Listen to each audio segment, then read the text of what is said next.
Hello, hello. Good morning, everybody. Welcome to Paper Route. Happy Tuesday. I can't do my hump day welcome because it's not hump day yet, but don't worry. I'll be doing that tomorrow. Listen, we have a jam-packed show today. We have a special guest joining us later on. Did you think it was Wednesday? Did you think it was Wednesday? No, I didn't think it was Wednesday. I said I can't do it today because it's not Wednesday. Oh, okay. Yeah, I know what day of the week it is. I'm you sure here. you're okay? I'm here. Do you know what day of the week it is? Okay, go ahead. Okay. That's Brandon Marshall starting off the day early, being annoying. We have a jam-packed show today. Like I said, we have a special guest joining us. It's going to be part of our Pepsi Rookie of the Week segment, so make sure you go ahead and tap in for that. Yep. But first, we have to dive into some Monday Night Football. A lot went down. We had a doubleheader. First and foremost, we're going to start with the Browns versus Steelers. A lot went down in that game. Now, if you remember, the Browns were -2 favorites against the spread. The over-under was 38 points. But the Steelers pulled out the win in a very aggressive, just tit-for-tat battle. A lot of what's the word I'm looking for? Headlines came out of this game, though. One of them being probably the most gruesome and devastating of the game was running back Nick Chubb had to be carted off to the locker room with a serious knee injury in the first half. He was ruled out for the remainder of the game. Now, this is a major storyline because the injury occurred to the same knee, the left knee, that Chubb had completely reconstructed at Georgia. Chubb dislocated his left knee and tore his MCL, his PCL, his LCL with cartilage damage on October 10th, 2015 versus Tennessee. And that knee looked like it completely collapsed in this game. The video was just absolutely gruesome. It was devastating. He is a huge part of the Browns offense. So first and foremost, sending prayers and positivity to him.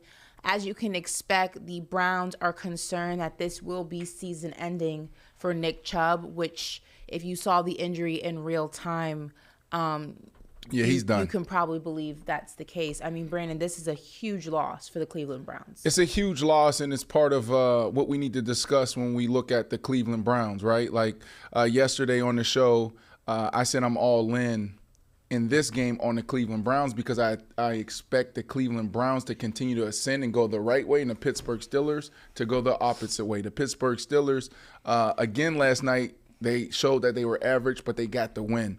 And they didn't get that done.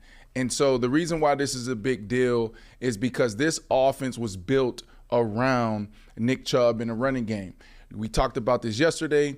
Coach Shanahan, I was talking about Tua, I was talking about Coach McDaniel and the Miami Dolphins offense.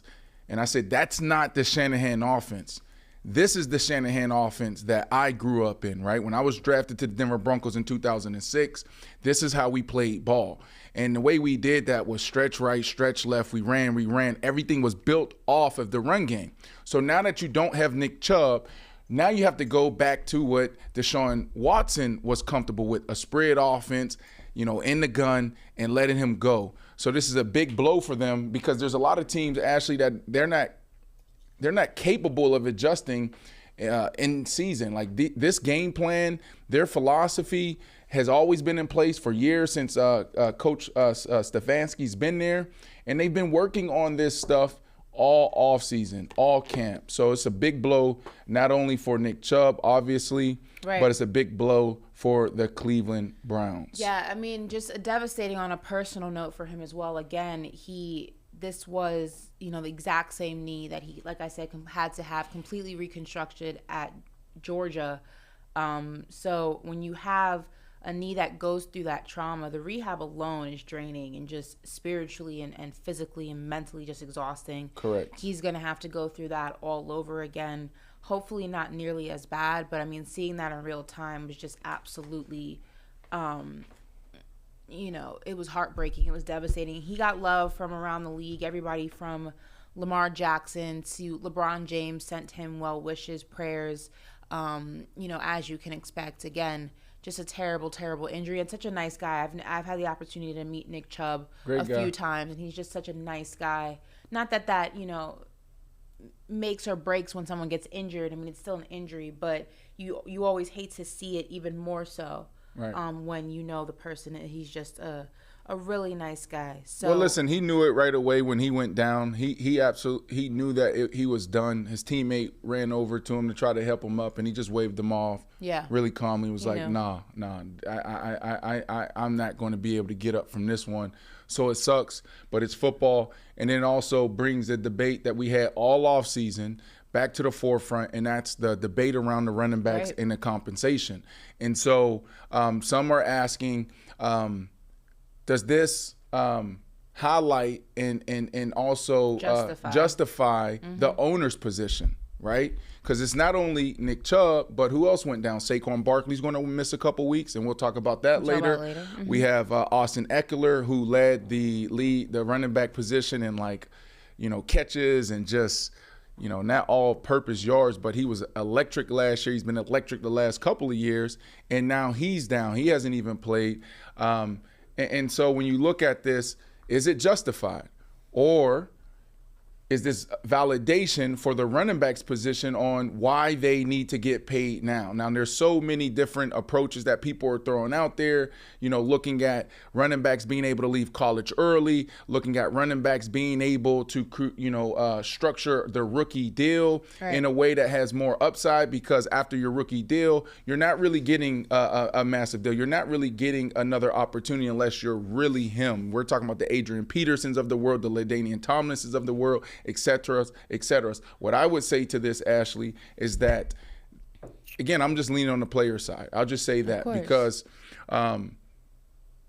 this is exactly why you need to get paid and do everything in your power to do that, because one play you can go down. And now we're talking about the running backs, but what about Joe Burrow? What about Waddle, now in concussion protocol? What about Robinson in concussion protocol? So, we're going to highlight the running backs, but there's so many guys right now banged up and dealing with similar injuries. But we're going to say that because the running back, they touch the ball way more than anybody else outside of the quarterback. Yeah, we'll dive into some of the inactives around the league in a little bit, but also in the topic of the Steelers-Browns game, Deshaun Watson did not look great. Yep.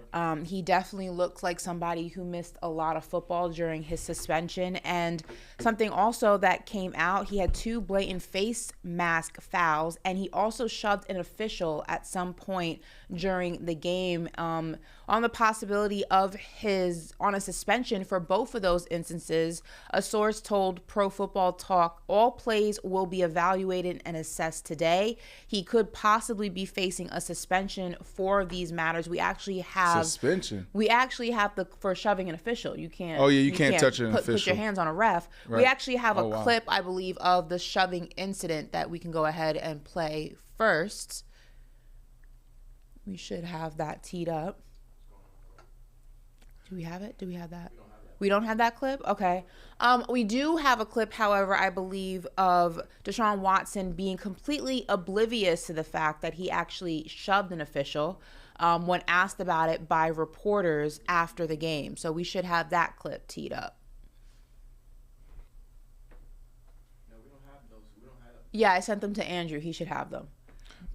We don't have those? Okay. Okay, well, we don't have those. But basically, what happened was that he was asked about the incident after the game, and he looked completely confused. His brow was scoured, and he was like, I didn't touch an official, but you can clearly see him pushing an official, I need to see this. A referee. Ashley, do this for me. I don't know why we don't have it, but can you pull it up for me? I'm going to go ahead and pull it up for me because I need to see this. And you worked your ass off putting this runner show together. Yeah. And Look, here we go. Let me see this video. Sorry, guys. Here's the video of him pushing the official out. Hold on, where is it at? Right here. Oh, Ashley, he ain't going to get suspended for that. Hold on a second, right here. That's like one of those situations. I wish you guys could see it. That's one of those situations where he doesn't know who's on him. They're going to look at this and they're going to be like, you know what? We're going to give you a pass here. He doesn't have a history of being a dirty player. He doesn't have a history of having bad sportsmanlike conduct. Right. So I think that he'll get a pass there. Hopefully he gets a pass here. You can't. One thing we know for sure is the NFL is always going to protect the quarterback. Everything we do from the rules standpoint, the contracts, everything benefits the quarterback because the quarterback, they make the whole thing go. So I cannot imagine the NFL suspending him off of something like that. And now you look at the Cleveland Browns and they're like, could you see a fine? Oh, 100%. Now that is something because you like can't touch a referee. Like whether or not it was intentional, whether or not it was dramatic, whether or not it was egregious, you cannot put your hands on an official. Those I agree. And also, you are right. Like it seemed like he was out of character yesterday. He is spicy. He has that type of edge to him for sure.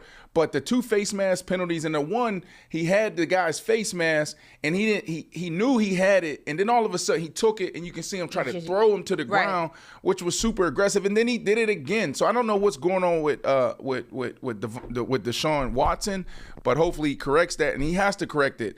Now, here's some of my takeaways from the game. All right. Deshaun Watson, a lot of people are talking about this. He didn't look good last night. A lot of people are going to say it's rust or we're tired of talking about rust. What I would say is, yes, he took a whole year off, and then last year he was suspended. Was it 6 or 8 games? It was 11. It was 11 games. So he really didn't have a full season, right? One of the things that we want to see is, can somebody get into mid-season form and how quickly can you get there? When you watch that film last night, he wasn't comfortable. The offensive line wasn't comfortable. He was under duress the whole night every time he dropped back because they're not accustomed to playing that way. Playing what way? The way he played in Houston. Spread offense. Pass first. In Cleveland, the last couple years, they've been run first because they got Nick Chubb and Kevin Stefanski. Where does he come from? That Kyle Shanahan, Mike Shanahan tree. They're going to run the ball. And that's what made this offense successful at times when they had Baker Mayfield. At times. Okay, so now you lose him. Moving forward, we need to see if they can settle in, they can block it up, and then Deshaun can actually do what he does best, and that's spread the ball out. So I'm going to give him another week or two, Ashley, to get comfortable. I mean, yes, but if you are a Browns fan or if you are just part of the Browns organization, your quarterback looking like that, especially when the game is on the line, and just not having composure in the moments that you need him to have the most composure when you just paid him $260 million guaranteed, is not something that you're jumping for joy with. And you're also not the most patient when it comes to him getting the rust off. You want him to be able to play, and you want him to be able to play now. Now, in part, some of that is on the Browns. You can't go ahead and blame Deshaun for that. The Browns knew what they were getting into when they went ahead and signed him, when they gave him the money. So there's enough blame to go around. But playing devil's advocate, time is not of the essence when $260 million is in your bank account. Well, listen, you got to be patient here. And listen, I owe Coach Tomlin an apology, and we'll get to that in a second. But it's the first 4 weeks of the season. It is true. Mm-hmm. No overreactions. This is where teams is trying to figure out who they are, right? There's some teams that say this is how we this is our brand of our brand of defense. This is our brand of special teams. This is our brand of offense. You have a team like this. I think they know who they are on defense. You have this team that knew who they were on offense. Things are changing now because Chubb goes down, right? So I'm going to give them a little bit more time. And then also Deshaun, it's not about what coaches need to understand when you're really good. If you want to be great, you got to make it about the players and not about your plays. Right. They go out there and they give Deshaun all this money and then they put him into his offense. No, what made him a guy that we were talking about a couple years ago saying that he was a top 5 quarterback? Because he was in that discussion. He got paid and then he got paid again. There's a reason why they went out there and took a chance on him with everything that was going on off the field. There was a reason why they took a chance on him when you look at the situation that he was dealing with. And the reason why was because he's really good. So you go get the guy, but then you put him in your offense instead of putting him into the offense that he is used to. He is a gunslinger. He's a guy that goes back in the gun, and he likes to read it, and he likes to get it to his guys. So, I'm going to give him grace. just for a little bit more time. Well, yeah, we all know what type of quarterback Deshaun Watson is and what type of quarterback he's been. So if it's just a matter of time, then we already know what version we'll get when he is at 100% in terms of the rust and all that being off. But listen, it wasn't all doom and gloom in the Browns-Steelers game. The Steelers pulled out a very impressive win, but also history was made because TJ Watt became the all-time Pittsburgh sack leader with 81.5 sacks. He officially passed James Harrison, an absolutely monumental, historic achievement for TJ Watt. Is he the best defensive player in the NFL? Oh, here's the video for the Steelers. Wisconsin.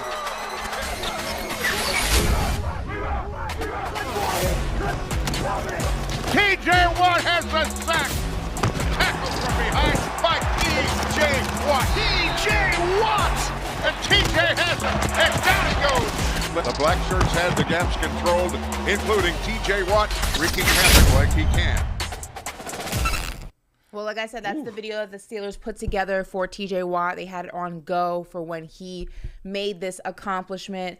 I mean, is he the best defensive player in the NFL? He's now the all-time sack leader in Pittsburgh. This is a big deal because when you think about the Pittsburgh Steelers, you know, I grew up in Pittsburgh. I bleed black and yellow. And there's a lot of legends that came out of that defensive side, a lot of Hall of Famers. So this is a big deal. I can't say he's the best in the league right now.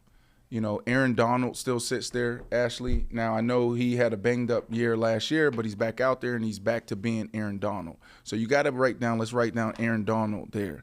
And then also there's a gentleman that's the highest-paid defensive player in the league, and that is Mr.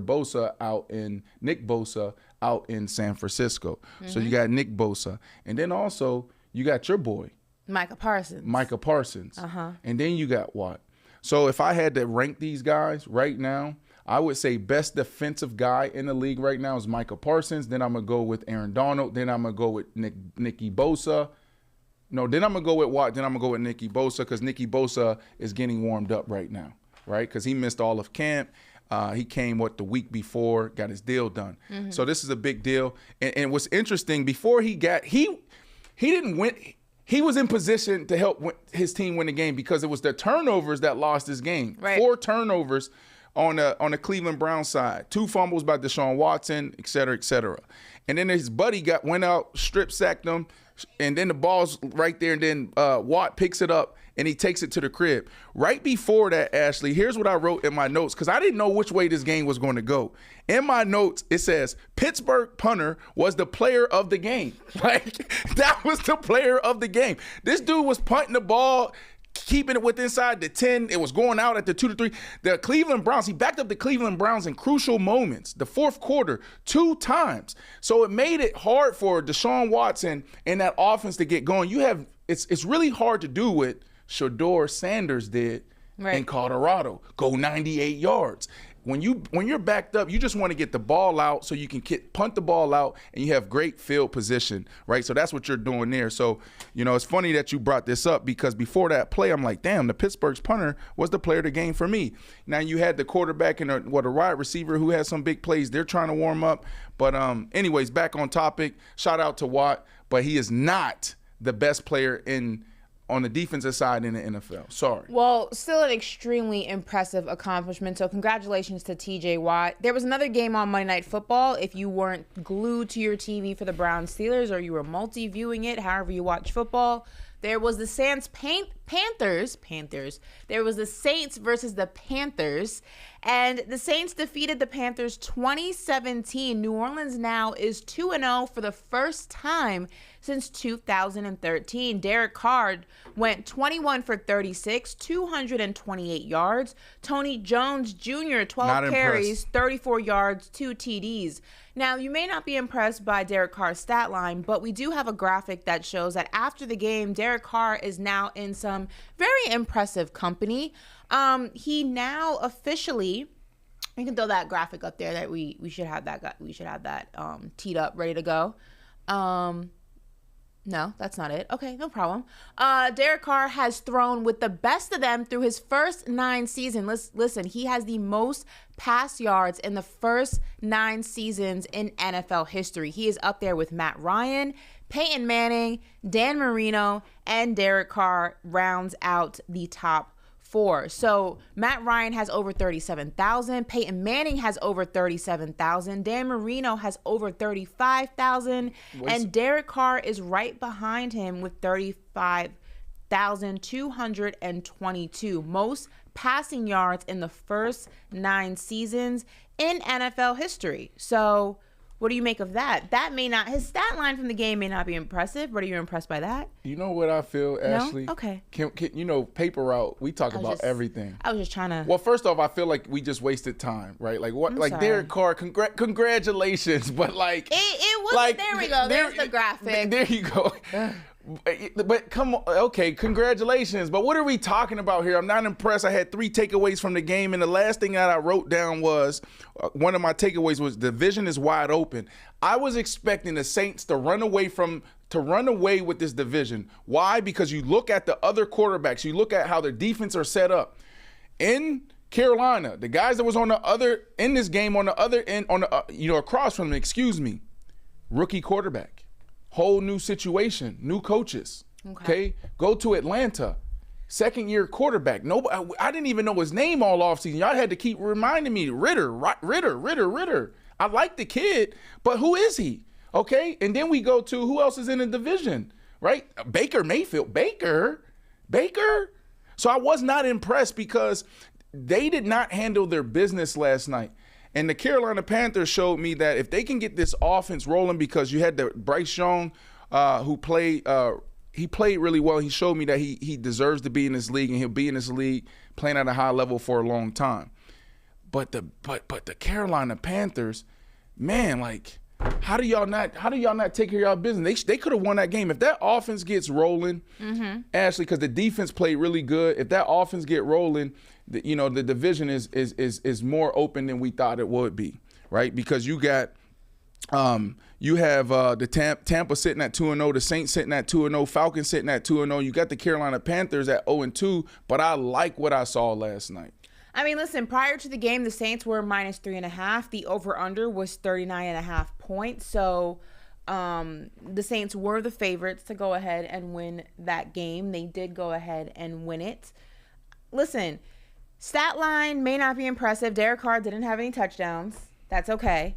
The Saints, though, are 2-0 for the first time since 2013. That's a big deal, especially, in the post-Drew Brees era. They've gone through a lot of trials and tribulations in that organization. They have dealt with it seems constant injury at one point in time to Michael Thomas. Okay. So what are you saying? I'm just saying it's a good start for the Saints, for an organization that I think a lot of people have coming out of that division. I'm one of those people. Right. It's a sign of life. It's a good sign. Yeah, that's all. 100%. Like I said, it's not overly impressive, not too high, not too low. No overreactions, but think about this, man. And this is the amazing thing about ball, right? Like we went in thinking that the AFC North was going to be a division. But look where the Cincinnati Bengals are right now. The Cleveland Browns didn't look well last night. I still think the Pittsburgh Steelers are average, right? That's Baltimore's early right now in this first quarter of the season. That's Baltimore's division. So it's not an impressive division. And then you're thinking about, you look at this division, Tampa, Saints, Falcons, Carolina. You got teams in there that's like, okay, this division is going to be better than what we thought. So, Ashley, I hear you. It's a good start. It's amazing to be 2-0. But I didn't see anything that's going to threaten anybody in the NFC. They just look average to me. Well, I mean, luckily for them, I don't think they're in a overly competitive division, shall we say. It's a little bit of a free-for-all. I feel like it's up for grabs across the board. I don't think anybody is going to be the clear-cut runaway favorite in that division. I think in that regard, it leaves a lot of room for error with a lot of these teams because a lot of them are going through transitional phases. That's right. You look at the Panthers, they just have a rookie quarterback, his first time in the mix. That's growing pains. You have Derek Carr with the Saints. While the Saints offensively are a little bit more battle-tested, they've gone through absences of players due to injury. They've gone through a quarterback change, multiple quarterback changes since the Drew Brees era. You look at Tampa. Tampa looks really good right now, but Baker Mayfield is a long way from Tom Brady. And the Atlanta Falcons are the Atlanta Falcons, and they always find a way to screw themselves out of anything. So it's kind of up for grabs. The entire division, truthfully, is average and a free-for-all. Okay, well, we'll see what happens. Like I said, 3 key takeaways watching these games last night. Bryce Young showed me that he can play in this league. I'm really impressed with them. You have Frank Wright and you have Josh McCown. So that's a great landing spot for a quarterback like that. A lot of times, it's not about the player. Sometimes it's about the situation. It's about the people around them. It's about the coaching. So this is a great situation, and Carolina should be extremely happy in what they have. The dude played well, 384 yards, over 100 quarterback QBR, looked phenomenal. The Saints didn't show me that they're ready to be contenders. Now I'm higher on the Falcons, and this division is wide open, Ashley. Well, listen, you know what also is a good situation?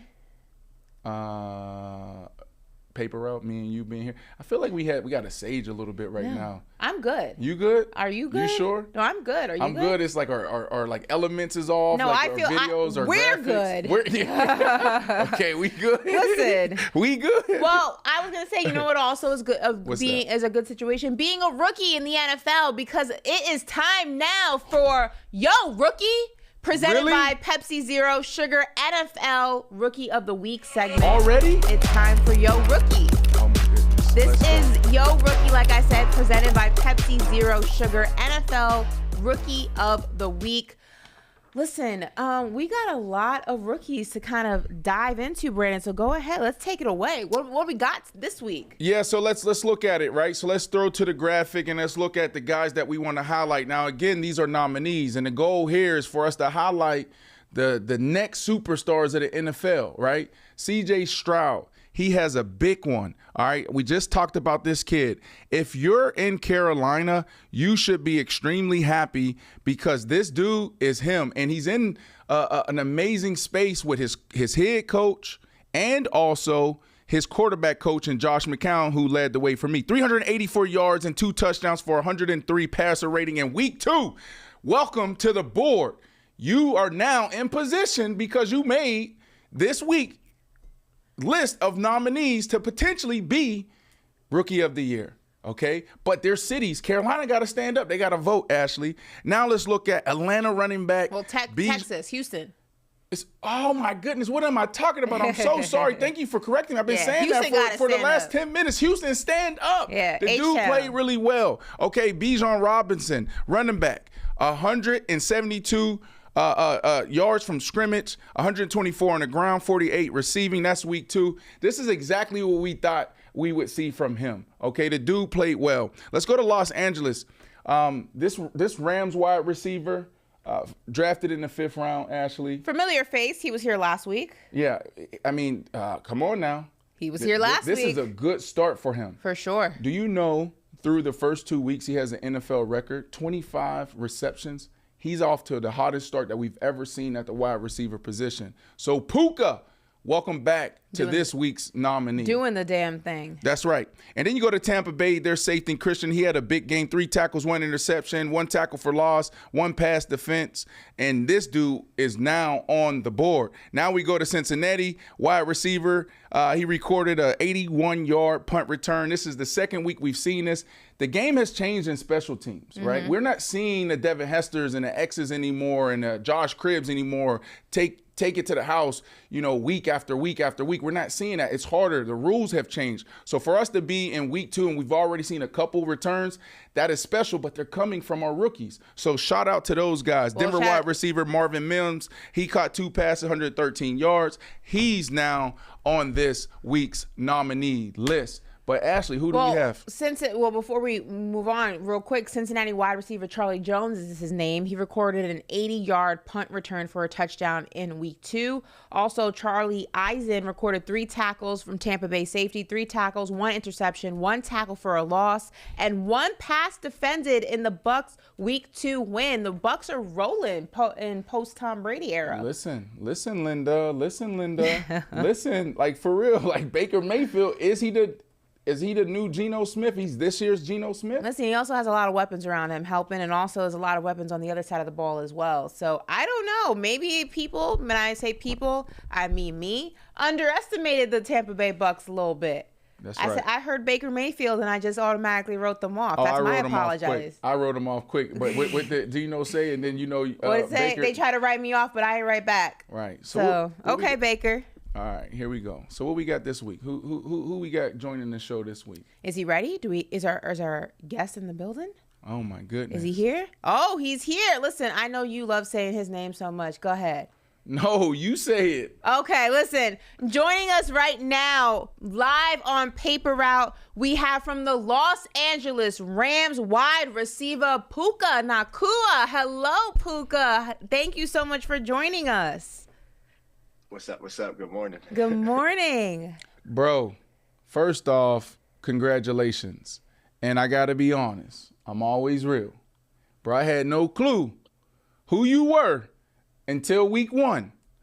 I didn't hear your name in the draft because when that 5th round came around, Ashley, I was not watching. Okay?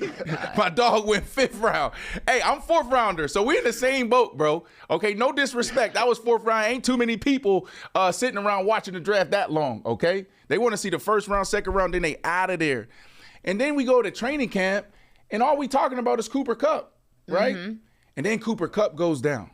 Oh, my goodness. What is the Rams going to do? The season's over. But, bro, you come out and you have a big one in week 1, and we're like, all right, cool. You know, my guy, we got to reach out to him. We got to get him on the show, right? But maybe this is the last time we ever hear from him. But, oh, no, PUKA. You come back out and you have 15 catches in week 2.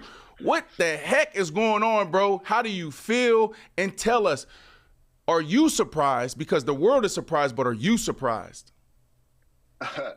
I wouldn't use the word surprise. Prepared for the moment, I would say, but it's definitely been a sweet one. It's been super cool and a blessing to be a part of it.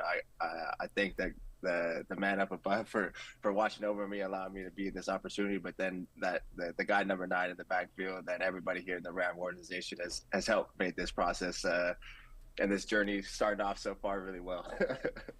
PUKA, I mean, listen, a lot has happened with this Rams organization. You know, they win the Super Bowl, the team gets dismantled. They look completely different than the Super Bowl winning Rams that we knew. Cooper Kupp obviously is dealing with his own situation with that hamstring. And as a wide receiver, that is just such a nagging injury to have. But you have absolutely stepped up to the plate as a rookie. I mean, just walk us through being primed for the moment and how Matthew Stafford, how Coach McVay, how everybody within the Rams organization has helped you become prepared for these moments. Yeah, just like you said, being able to be there alongside Cooper Kupp and to be there with Matthew Stafford, the communication those two guys have between each other is unreal. It's top, it's professional. It's the best in the world because you see what they do together, and then just to kind of be there, a part of it, and try to get the little nuances and the cues that they're communicating, just in the game of football. But then to be able to get it when Matthew's talking specifically to Coop about this route on. We're breaking out against this leverage, or we're seeing this type of coverage. This is what I'm thinking. So to be on the same page, it makes it super easy because number 9 don't miss. Right. I want to go back to the first question that I had for you, right, where I said, you know, were you surprised, right? Because a lot of times, like I was drafted in the 4th round, Ashley, and I always believed and had the confidence that I was a star, right? My confidence was rock PUKA in college. And one night I was crying and I got out of my bed because I thought my dreams wasn't going to come true. And I got out of my bed and I went to a tattoo parlor right on Colonial Drive on the east side of town in Orlando. And I got 2 stars, one on my left, one on my right. One says born, one says died, to remind myself of who I was. So I wasn't surprised when I made it to NFL and I started having success. But the word was like, who is this kid? Where did he come from? 5th round, 177th pick, right? Like, talk to me about that. Like, your preparation, when you say, I was prepared, peel back those layers a little bit for some of the people who are just now hearing your name. Yeah, I think kind of not exactly similar to yours. I don't have any tattoos on my body, but there is a confidence that you have to walk out here with to believe that you're the best in the world every day, because these guys in this facility who play in this National Football League are the best in the world. So to have that confidence to walk into the facility every day that I do belong here, and then to put in the work to make sure that every day I come in, I still feel like I belong here. So it's an everyday journey, one day at a time. It's been my motto, because every day I step in here, I'm blessed to be in this space, but then I also have to earn the right to make sure that I stay here every day. I love where your mind's at, right? Just humble, confident. You're right where you need to be, not too high, not too low. Another question that I have for you is like, what was the moment when you knew you arrived, or you were ready for this situation? For me, it was in training camp, and I was going against Champ Bailey, and I was able to win against Champ Bailey a couple times in one-on-one, right? After practice, Elvis Dumerville, who was also a rookie, he went into the defensive room, and he saw Champ watching all my one-on-one clips, and he was studying me. And he came out, he's like, yo, B, you got Champ Bailey studying you right now, bro. and then Champ Bailey was the one that went to coach, and he was like, because they drafted me as a tight end, he's like, yo, Coach Shanahan, this kid is not a tight end. This kid is a wide receiver, and never looked back after that. So did you have a moment like that where you're like, oh, man, okay, I'm supposed – I know I had the confidence. I knew I'm supposed to be here, but now this is easy for me. Yeah, I would say it was during training camp. It's funny. It was the day I got mic'd up, and our nickel, Kobe Durant, was mic'd up the same day. So like, if I have a good day, that means he having a bad day. So one of us is gonna one of us is getting caught up on the mic'd up. And so the beginning of the day, I feel like I'm doing pretty good, but there's one of the team periods I dropped maybe like 2 or 3 balls kind of in a row. And one of them is me and Kobe going against each other. So I'm like not thinking about it in the moment, but after he's like, yeah, Pook, get that work. So I'm like, man, that's making the mic'd up cuts for sure. Like they got me all mic'd up. He dogging me. So I'm like, I'm in the dog pound. But as soon as I get to the sideline, Pook was the first person to see me there on the sideline, and he just gave me some words of motivation and kind of just helped me reset mentally. And I think that was like right from the rest of the practice, I went out there, and I feel like I had one of the best practices I had during training camp of going from some bad plays, but having somebody super close to me and be like, hey, you belong here. Coop was like, you've been doing this. We seen what you do, Poop. Just go out there and do what you do. And I went out there. I feel like I had one of the better practices I had during training camp. And that was the moment, like, hey, one of the guys who's the best in the world believes that I should be here, then why should I not believe that too, and just go out there and do what I know I've been working on to do. Well, Puka, I started this off by saying, listen, the Rams are a long way from the Super Bowl team that we saw, and obviously the Super Bowl winning team that we saw, but they are surprising a lot of people with how competitive they look and how, primed to go ahead and compete in this division. Now, I know a lot of people have the 49ers coming out of this division, but like I said, can't sleep on the Rams, also can't sleep on the Seahawks, and I know the Cardinals are going through what they're dealing with, but this is a 3-way race right now between those teams to go ahead and come out on top. What are some of the things that Coach McVay is just stressing in practices, in meetings, that guys, look, I know we look a lot different than the Super Bowl team, but we are still a team that people have to look out for? One of the biggest things I say is world-class communication and competitiveness. Just like to come in every day and compete. We're going to be the guys that help make each other better. If during the week we can't, we're not going out and trying to kill each other in full speed pads and tackling going crazy, but to be there and to make sure that the guys on defense are getting the best look possible, whether it's coming from me in our one-on-one looks or when we're getting some of the scout team looks. But then just being able to communicate and for everybody to be on the same page. Communication has been the number one stressor he's put out there for sure. So Matthew Stafford made some news in the offseason, in training camp rather, and his wife came out and said that he was struggling a little bit to connect with the younger guys in the locker room, to the point where he had to make little Facebook packets to go ahead and get to know you guys a little bit better. How's your relationship with Matthew Stafford, and what was in your Facebook packet? Anything good? I didn't see the packet, but I would think it's pretty good. I wouldn't say I'm a part of the Breakfast Club is what I heard the term was for the group that meets in the morning. I'm not getting up too early, but I do come in the mornings and try to meet in the quarterback room. But he's super funny. I think he's still aware of what's going on. I guess in the new age for the social media kids, I guess that's where he's probably considered me. But it's pretty good. He's always giving us some good jokes in the meetings, keep it alive. All right, Pete. Don't write this down. Don't take notes from the vet, right? This is your rookie, Pepsi Zero Sugar NFL Rookie of the Week segment. But don't take this from the vet. Don't throw your teammate under the bus. Okay, I'm about to throw my teammate under the bus, Ashley Nicole Moss. What she said was there was Pete. We talking about the Rams didn't have a chance. I ain't say that, Ashley. I said, let's be careful. Let's sit back and watch. You never know. I said the baby boy wonder, Coach Sean. Oh, no, I said it. You said what? I said that I didn't think the Rams were going to be I just wanted you to know that I wasn't in that category. What I said was I think the Rams will be competitive, but I don't think that they're going to be. Okay. All right, so make sure you own it. I know you're trying to throw me under the bus. Yeah. It doesn't work when you own up to your own stuff, Puka. I have no shame in it. Okay. I respect that, but dang. Yeah, P, I'm like, I don't know, man. There's something about these Rams that's that, shady, we need Brad. to, I would never we do need that to pay to you. attention. That's crazy. All right, so listen, pushing it forward, right? My second year in the league, and you're off to the hottest start we've ever seen at the wide receiver position, and that's crazy because we've seen Jerry Rice come and go through this league, Randy Moss come and go. You got Justin Jefferson, even Odell Beckham Jr., Jarvis Chase has some legendary starts. You're up there with the greatest of all time that have ever had caught the ball in this league.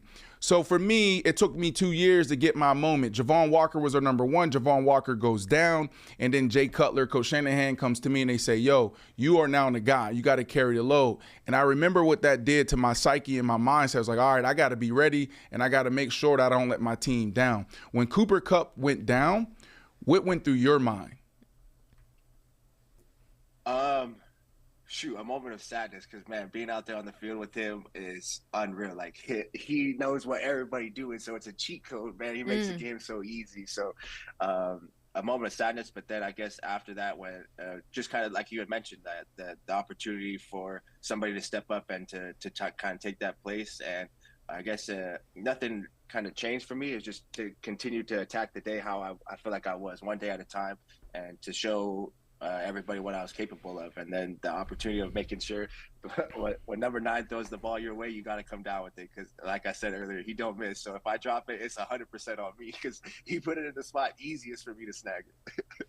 If you had to narrow it down to one thing that makes this Rams team a wild card, makes this team a dark horse that a lot of people like myself may have underestimated at the start of the season or even going far back into training camp, into the off season, if you had to just pick one thing about this team that makes you a team that you have to look out for, that when you see the Rams on your schedule, no, it's not going to be a cakewalk, what is it? I say the energy, where the youth brings energy, so we want it. We're ready for it all. I like that. The youth brings energy. Aaron Donald. How intense is Aaron Donald, bro? We seen the video last year coming out in training camp where he stiff-arming his teammate, using his teammate as a dummy. I love Aaron Donald. We're from the same neighborhood in Pittsburgh, right? So I know how intense he is. But in the weight room, is he the same dude in the cafeteria that he is in the weight room and on the practice field where he eat his food like he angry and he mad? Like, tell me about Aaron Donald, like a moment where you looked at him like, yo, that's Aaron Donald, that's AD. Shoot, one of my scariest moments during OTAs, we just got here. We got the Theraguns in the middle, the dumbbells, the 170s is on the floor. I'm like, who doing the 170s? And of course I look over and see it's AD. He's doing he's walking over to do the rows with the 170. I'm like, oh, let me get up out the way. Still doing the massage gun. And he leaned over And I guess I didn't get out the way enough. He leaned over and said, "Move again." I swear I jumped so high. I ran out the weight room. I was so scared. I don't even know if he finished his lift or what happened, but he, like, that dog mentality that you see out there on the football field does carry. You see him smile maybe once in a while in the team meeting room when Coach McVay gets on him. But other than that, man, he's a dog. I had that same moment in OTAs when I first got to Denver. John Lynch, John Lynch is a Hall of Famer. John Lynch is the general manager of the San Francisco 49ers. And John Lynch is one of the hardest hitting defensive players the game has ever seen. Like, he's up there probably top 5. And so I catch a ball, I get upfield, I finish. I'm trying to jump off the film off the video post practice. And so I'm 20 yards upfield. He has his angle and I stiff arm him. And he grabs my arm, pulls it down, like it almost broke my arm. And he says, "Hey, yo, rookie, don't do that again." And for the next couple of years, I never ever touched John Lynch, bro. So I had that same moment. Sean McVay, I'm throwing names at you. What makes Coach McVay special? Shoot, I feel like the word energy. That's what immediately came into my head. It comes from the top down. Him being a young coach, the energy that he brings into to play football every day. For us to be in the meeting rooms, shoot, we be on a Monday meeting, like team meeting, and he be giving everybody hype to play a game. Like, we 7 days away from a game, but just the energy, the way he communicates is the best, and it makes everything just feel like we're in the right place, and the communication is so clear. So the energy that he brings is unmatched. It's awesome.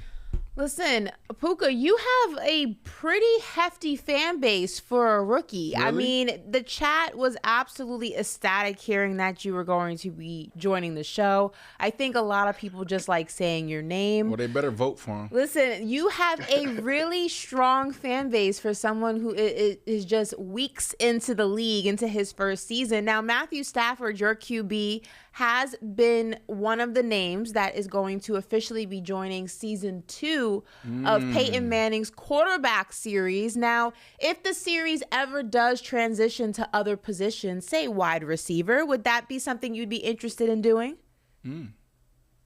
Oh, I think that would be cool for sure. I haven't watched the show, so I'm not 100% sure like what it looks like, but I think my life is not too crazy, but it'd be pretty cool for people to see what it do. See if everybody likes the sauna, Nicole tub, see some hot yoga in their life, some Zen, some meditation. So Ooh. I think it couldn't be bad. Oh, talk to me about that, bro. Meditation and Zen. You speaking my language, bro. The last couple of weeks, I really been tapping into hot yoga and meditation every single day, and sometimes twice a day. Talk to me about that. Yeah, I mean, I think that's it's been a big thing for me. Meditation and visualization I think has been huge. Being able to see myself in the moment before it's ever come, and to find peace in that moment. There are butterflies that come before you step out there on that field, and being able to find that peace and to harness that energy in the right direction. In October, because we're on this conversation, I think there's two ends of the spectrum, right? There's performance, and that's what we were talking about. You can use meditation, visualization, yoga on the performance side just to reach your full potential. But then you can also use that on the healing side as well. In October, we have Mental Health Awareness Week coming up. When you hear the word mental health, what comes up for you? Shoot, a lot of things. Just the pressure of the moment, just feeling so many voices, and just not a moment of clarity. I think of that as trying to find that moment of clarity. I think it was what comes to me for mental health, of always trying to be where your feet are. But there's so many things that happen in this day and age of playing a professional football, of living in the social media age, the constant information, people always trying to give you their 2 cents. So trying to find the way that the ways that work best for you to feel present and aware in your own body. Well, Puka, we don't want to hold you much longer, but I, am somebody who's a fan of word association. So I want to have you fill in. She loves this. I do. I love and this I love word this. association. I want to have you fill in this sentence for me. My rookie season will be what? Blank. A dream come true. I like that. That's a good one. I like that. Puka got her in her zen voice. That's you hear so her? zen. I like that. You hear her, Puka? That was good. Puka, you got a girlfriend? Oh my God! Puka, I'm a you lot married? older than you. You Puka. hear her? Don't matter. No. She said, you hear Ashley? When the last time we heard Ashley talk like that? I like He said that. a dream come true. That was very sweet. I know. Why are you playing? What is wrong with you today? Ashley, what's Jeez. First he throws me under the bus. Now he's trying to marry me off. My I know I'm God. not trying to do that. No, Ashley is single, and Ashley is very picky. How do you know that you don't know my personal business? I would expect that you would. This is not the time, Brandon Marshall. Oh my God. All right, get back to it. Word association. He answered the question. I thought you had more. You usually do 2 or 3. How do you want to close this off? This is how I want to close it off, man. Listen. Yo, rookie, Pepsi Zero Sugar NFL Rookie of the Week. This has been awesome, from word association to also just getting your thoughts on Sean McVay, Aaron Donald, Matthew Stafford, and the book that they had to put together just for him to understand your generation. The biggest thing around this whole conversation is you, bro. Like you said, dream come true. You work your entire life to be in this position, right? You're one of a few to enter into this elite fraternity. There's only a couple gentlemen that gets the opportunity to play in the NFL, and you're not only here, you're doing it at extremely high level. So for me, when you are celebrated by your peers and the fans around the league, how do you feel? Because you're nominated 2 weeks in a row for Rookie of the Year, right? So how does that feel? I guess it's kind of surreal. It's super cool, and it's a blessing when my mom sends me those tweets or whatever. My mom just barely got on Twitter, so the Twitter world she's all in that. That's where football be going crazy. So when mom sends me tweets and stuff like that, my family does. It's a dream come true, just like I mentioned before, because like you had mentioned, it's been something I've been working for a long time, and for it to come to light and the opportunity, it's in God's timing. So I'm blessed. Well, listen, guys, if you want to vote for Puka, make sure you head over and go vote for the Pepsi Zero Sugar NFL Rookie of the Week at NFL.com/voting/rookies. You have to go ahead and vote. Please vote for my guy. Please vote for our guy. Listen, we also have to announce last week's winner. Xavier Gibson won Rookie of the Week for Week 1. The Jets wide receiver had the walk-off punt return touchdown to win it for the Jets in Week 1. Here he is receiving his Rookie of the Week belt. We can go ahead and play that real quickly. Oh, the man! Yes, sir. Yeah, this is. I hit up the Pepsi team. I hit up the IAA team. I'm like, I would love to be a part of this. This belt, is a special belt because one of the things that we look back on every single year was who are the rookies that stood up and did their thing. And so for him to be a returner, to be in this group says a lot. And it was Week 1. He started the year off as the Rookie of the Week, Week 1. Well, listen, like I said, if you want this to be Puka, make sure you guys head over again to NFL.com/voting/rookies and go vote for the Pepsi Zero Sugar NFL Rookie of the Week. All right, P, we love you, bro. I got a feeling that you're going to be back a couple times, bro, because one thing I know for sure is when they target you 20 times, all right, that mean you the guy. Even when Cooper Kupp come back, right, he's going to open it up for you even more. But really quick, I need a favor, bro. One favor before you leave. I always ask all our guests for a favor, whether it's deliver us some Uber Eats or something. Oh, my gosh. Send us a jersey, give us some courtside tickets. So can I ask you a favor? Yeah, of course. Don't break my damn 21 catch record, okay, in one game. Don't do it. Don't you do it. Anybody can do it. It's Puka, bro. For real, can you promise me that? We can tie it though. Nah, I don't even want you to tie it, bro. Like, I don't have too many things for me, bro. Let me hold this, Puka. At least let me have it for a couple more years, Puka. Please. I feel you on that. I got you. Look, Puka ain't agreeing to that. At least for year one. I promise you that year one. Yeah. All right, P. Love you, brother.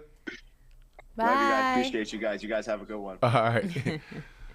Yo, Puka's special, man. You know, in the chat, people were saying, like, Puka, his amazing spirit. Man, I wish I was where he's at right now. I wish I was when I entered the league. It took me 5 years to get there. You know, just straight balance. You know, he talking about yoga and Zen. That's actually, Ashley, when I knew, you know, there was more things going on with me. Yeah. You know, year 4, playing in Denver, living in the Rockies, the foothills of the Rockies, beautiful. Coming home, 50 hit, you know, elk sitting out there, and I would go in there and do yoga. And I was super stressed, and if I wasn't doing yoga, I wouldn't sleep. And after I would have Yoga D come over, and we would go through, you know, our session, and then we go through some gazing and some meditation, I would literally walk downstairs, lay in my bed, and fall right to sleep. It was so peaceful.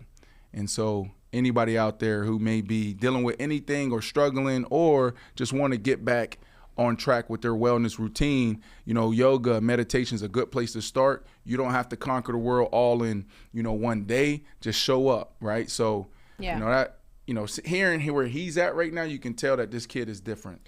And like I said, if you guys wanted to go ahead and vote for Puka or any of the week 2 nominees, that is the link there at the bottom of the screen, NFL.com/voting/rookies. Make sure you go ahead and cast your vote. We're going to dive into some more football talk. Is that good? Let me, in the meantime, I know Keon wants to change the screen a little bit. Let me adjust the seat. Guys, they have me on a booster seat. Yeah, so I am the same height as Brandon Marshall. I'm short. sitting, Ashley, in real life, when y'all see Ashley, when y'all see Ashley out, y'all gonna be like, damn, I thought she was taller. She 5'2". No, I'm not. I'm 5'7". I'm about to stand up right now. I'm not short. All right, watch this though. Watch how short she is. Watch this. I'm not short. Look. I'm not short. I'm pretty tall. You on your tippy toes. No, I'm not. Oh my goodness. Hey, show them the shoes you got on. No, She got on platforms. I'm 5'7". Show them the shoes. No, I'm not gonna take my shoe off. First of all, I don't need all these booster seats. You guys are crazy.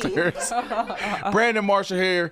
Short Ashley Nicole Moss. I'm 5'7". Wearing That's platforms not on short. Sirius XM.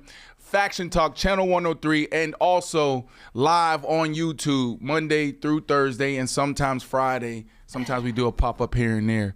Ashley, I'm actually above. your rookie was awesome. I'm actually above average. You could have threw me under the bus, too. I threw you under the bus, but you could have threw me under the bus. How the hell do I say C.J. Stroud is playing for the Carolina Panthers? Well, see, I corrected you nicely. You threw me under the bus, but that's okay. I'm going to get my lick back. No worries. Listen, we are moving on. Okay. Again, I'm not short. I'm 5'7". Brandon's just a giant. Ashley, before we move on. He's an above average person, so. Can we get a video, that video of the quarterback ready? Do we have that? Tell Keon if we're ready. There's a video that I saw, Mason Cam, it is what it is. Like I think this would be a great treat for the audience, right? I feel like I don't know what this video is, so this whole pause thing there, like it's really they really brought it back to life. Okay. I know they really brought it back to life. We got it, Ash. I want to get everybody in the chat's thoughts here. Go ahead. This would be cool. One, just being on the same page because we know these guys are going to come a lot. I mean, there's but I mean, we have to be on key with our hots. We got to be on key with our protection. So, damn it, I was not expecting that, but yeah, we'll be. Yo, Ashley's looking like, why are you playing that? Ashley, why are you looking at I don't understand this. I mean, I get the first one. No, that's what it was. What's the second one? No, it wasn't the second one. He caught himself, right? He was like, I can't believe that I just said that out loud. And then, he couldn't even finish what he was trying to say. I got to be honest. I don't miss dating college boys. They were so dumb. But it's not. That's why I brought it up, because you got dumb. You got college boys, and it's the high school scene. Like that, like ha ha ha. But you're so funny. Mason Cam, they do it every day on their show, and now it's like they're from Harlem. Everybody's talking about. They don't know any better. But like I remember being in college, and like a guy would say, and like you thought he was so cute. You'd be like, ha ha ha! Oh my god, you said pause. That's so funny. Now I'm just like, that's how she just looked at me. Why'd you play that video? All right, let's get back to football. Moving on. Well, we enjoyed it. Me, Woo, Andrew, we had a great laugh before you walked in. I'm not surprised by at all. You're not surprised? Not surprised by that at all. Okay, well, listen. Patrick Holmes. See, now I'm like, oh, okay, here we go. Patrick Mahomes gets paid once again. Listen, yesterday the news broke that the Chiefs and Patrick Mahomes restructured his agreement, giving him $210.6 million between 2023 and 2026. This is the most money in NFL history over a 4-season span. His compensation for those years is now fully guaranteed. Listen, additionally, the Chiefs and Mahomes both have plans to revisit this agreement again after the 2026 season. The deal could actually reach up to $218 million by the end of 2026. So the Chiefs and Patrick Mahomes agree on a redone deal to move money up for their QB1 superstar. They shorten his deal and they properly compensate him. It's a win-win all the way around. Brandon, that's a whole lot of cash. It's a whole lot of cash, and I don't understand how they put it together. If you go back to that graphic, beautiful graphic, great job, Jazz, there. But it said, after Joe Burrow's extension, Patrick Mahomes dropped to 8th among quarterbacks in average annual salary. That's $45 million with 9 more years remaining on the contract, signed in 2020. The revised contract, and here's why I wanted to go back here. The revised contract now places the reigning Super Bowl MVP back near the top. So he's not the highest paid, right? So I want to see how it's broken down and see exactly where he's at. Obviously, it's just the most money in NFL history over a 4-year span. He's not the highest paid, but it is the most money guaranteed over a 4-year season. And so when you know. Span. This morning, when I saw that you put this in the show, I'm like, oh, I didn't even see this last night. This was news to me this morning, okay? And a lot of times when this news breaks around contracts and these extensions, we have to wait a couple of days to see like real money and exactly how they structured this deal. The reason why that's important is because this is going to determine how successful they will be years to come, right? So for them to say near the top tells me that he took another type of deal. I wouldn't say team-friendly deal, but a deal that's going to allow the Chiefs to keep the pieces around them. We've seen Tom Brady in the past do this. We saw Aaron Rodgers this year, take a $30 million pay cut to be able to put his team in position and bring guys in before the trade line, et cetera, et cetera. So shout out to Patrick Mahomes. I was shocked that this got done in the wee hours last night, but this now puts the Chiefs in position to potentially move into that dynasty that they want to create. This wasn't the wee hours. It happened like 6 o'clock in the afternoon. Say it again? It happened like 5, 6 o'clock at night. Well, shit, I got the news in the wee hours. Well, that's not saying much. Listen. Where was I? Where were you? I was watching. No, at 6 p.m. I was getting a haircut. Then I watching the games. Well, you weren't taking my little notes. Well, you weren't on Twitter. The games weren't on at 6 o'clock. I know, but I'm saying that was my evening. You weren't on Twitter. Had you been on Twitter, you would have seen this news. Damn, so I was the last one to get the news. Listen, speaking of news, we have a status update on Saquon Barkley. Good news for Giants fans, sorta. An MRI showed that Giants running back Saquon Barkley suffered a, quote, ordinary ankle sprain and is now expected to be sidelined for 3 weeks. Now, they will have to be without him Thursday for the 49ers game and a few more games after that, but a lot more mild than I think Giants fans and football fans and the Giants organization may have initially anticipated. So there's somewhat good news there. It doesn't change the topic, the conversation of paying running backs who are an intricate part of your offense, Saquon Barkley being one of them. That does not justify the fact that the Giants did not pay him, but he will not be out the entire season. That's good news. They will get their guy back at some point, probably in October. It's not good news, Ashley. I'm sorry. Okay. This is terrible news. It's terrible news for the New York Football Giants, and it's terrible news for Saquon Barkley, who's in a 1-year contract and expected to press the Giants for the deal that he believes he deserves. It's a major setback, and it's a big loss because when you suffer an ankle injury, right, it takes weeks, it takes several weeks after you return for you to even feel comfortable to go be the guy that you trained to be. So that explosiveness, that stop and start, those jump cuts in the hole, you're not going to really see that in 3 weeks. Ankle injury, this is high ankle injury. Like, I don't know what it is, but man, the ankle injury is one of the worst injuries you can suffer as any athlete, right? Because everything starts from the feet up. Whether you're playing basketball, football, if your feet ain't right, man, you can't do anything. So this sucks. This is another year where, his performance and his production will take a hit because of an injury, and that's going to put him in a tough spot postseason when they're sitting at the table and they're talking the deal. Well, on the topic of injuries, we have some inactive news around the NFL, so we're going to dive into that right now. Dolphins wide receiver Jalen Waddle is in concussion protocol. Now, the Dolphins face the Rams on Sunday. How is this going to go ahead and affect that game? Jalen Waddle, obviously an intricate part of that offense, a weapon for Tua Tagovailoa. I mean, concussion protocol, this is highly unfortunate, especially, like I said, with the Dolphins facing the Rams in their home opener on Sunday. Ashley, who's on the sideline there? Who's on the practice squad? The chosen one. That's right, Chosen Anderson. Right? So, listen, this offense is different, right? And if you look at this last game, it took a while to get Waddle involved, right? They were spreading it out. They were running the ball. We're talking about a phenomenal a game by Coach Mike McDaniel, right? The way he called the game and got other people involved.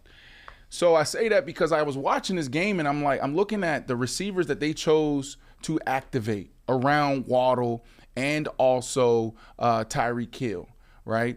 And I'm like, where is the chosen one, right? And so the way I looked at it was like, oh, they put guys in buckets, right? Like, he's another speed guy. He's a speed demon. So if Waddle is out, I can see Robbie Anderson being activated. Is he still there first? Because when we started the season, he was still on the practice squad. He was cut, obviously. Then they brought him back on the practice squad, and I believe he's still there. I'm certain that he's there. So I can see him being activated. And I'll say this: Waddle is him, and I love this pair. It could be the best tandem in the NFL. We don't talk about them enough. But Robbie Anderson coming in, and then also the guys that they have. Even if Robbie Anderson, Chosen Anderson, wasn't there, they wouldn't miss a beat. Because Tua. Man, we talk about that mid-season form. He tapped into that in preseason. Like, this dude's on another level. Tua, the way he's operating and managing this offense is up there with Drew Brees. Is up there with Peyton Manning, the Tom Brady's of the world. Like, he is so quick in his decision-making. He is so accurate. He is so confident that he's going to make any receiver look great. Well, on the topic of the Dolphins, correction, I'm sorry, they play the Broncos on Sunday. So you're... Yeah. What are you talking about? Why y'all? Like, what are you about to say? Go ahead. They play the Broncos on Sunday. Can we just leave it at that? Sorry for the it's the Broncos here at Sun Life Stadium, Hard Rock Stadium, whatever you want to call it, in the Dolphins home opener with your boy Russell. She did it every time. Every time we talk about the Broncos, so it's not the Rams. I apologize. It's the Broncos at the Dolphins here on Sunday. Who are you? Well, I know who you're going for. No, stop this. Your boy Russell Wilson, clearly. You got, why do you think, what do you think this relationship is? A bromance? No, it's not. It's not that. Every time we talk about the Broncos, you want to bring up Russell Wilson, Brandon Marshall, it's your baby. Da, da, da, da. Am I wrong? I mean, yes, you're wrong. I'm wrong? In what way? All right, so what was your question? Because I knew you were going. Well, listen, does that change things for you? Obviously, the Broncos are dealing with their own issues, but does that change anything for you not having Jalen Waddle in the mix when you're going against the Denver Broncos? Yeah.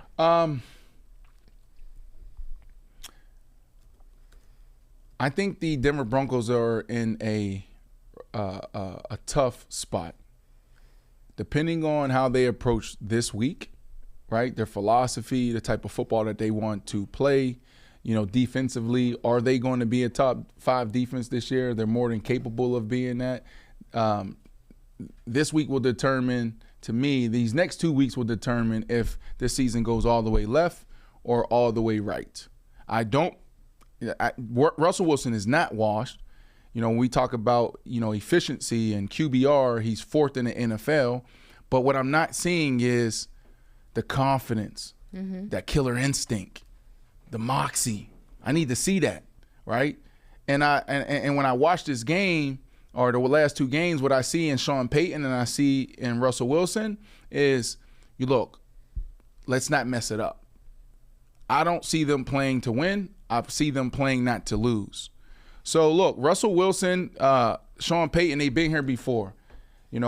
Tua, the Miami Dolphins, to me, right now through 2 weeks, is the best team in the NFL, and no one is even close the way they're playing ball. But it's any given Sunday. They're going to have to really put it together if they want an opportunity to win. So I like the Miami Dolphins here, obviously, but I'm eager to see how the Broncos show up. Because when you have that type of defense, you can play in any game. You'll be in any game. But it's tough because the way McDaniels is calling this game and the way he's putting together the game plan, actually, it's something I've never seen before.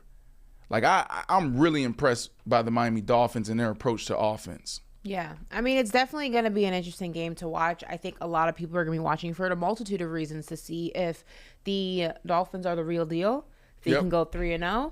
2-0 on the road. What do you mean if they're the real deal? People still some people still have question marks. Some people still have question marks about Tua. I think people are also going to be watching to see about Russell Wilson. Is everything people are saying about him true?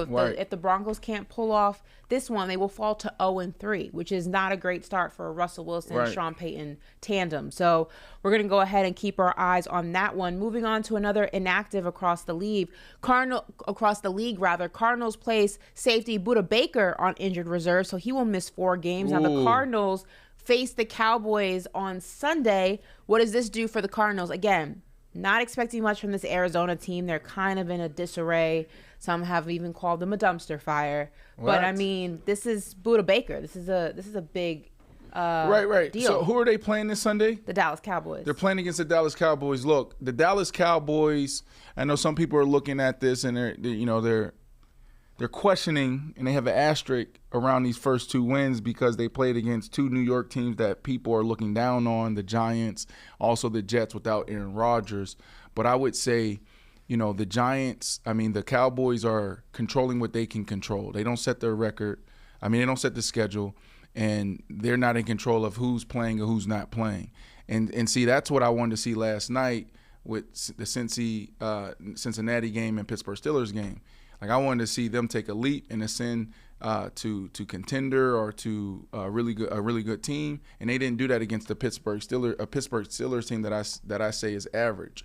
So in this, the Dallas Cowboys, they have another game that they're the favorites and they should win, and they should win easy.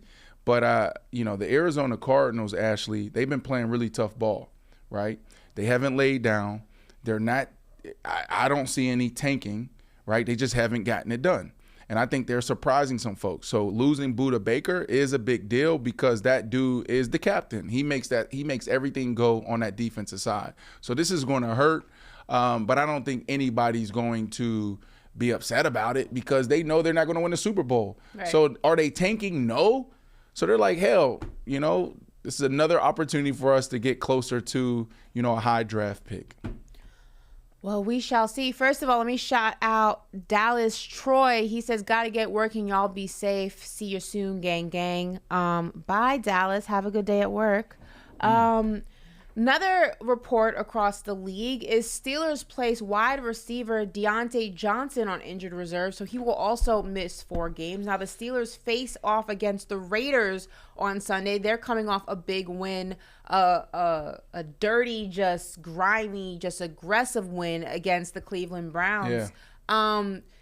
What does this do for the Steelers as they go on to face Jimmy Garoppolo, Davante Adams on Sunday in Vegas? Listen, I love Davante Adams. He's still a wide receiver that we need to keep in that discussion as the best in the NFL. But let's be honest here.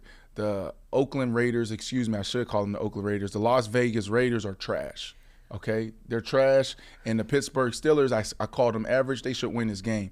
Now, our boy, he's down. This is the guy that trains at House of Athlete at our Tampa location. So we wish him well, and I'm sure our team is going to do everything in their power to make sure he bounce back better than ever. But I owe Coach Tomlin a apology, Ashley.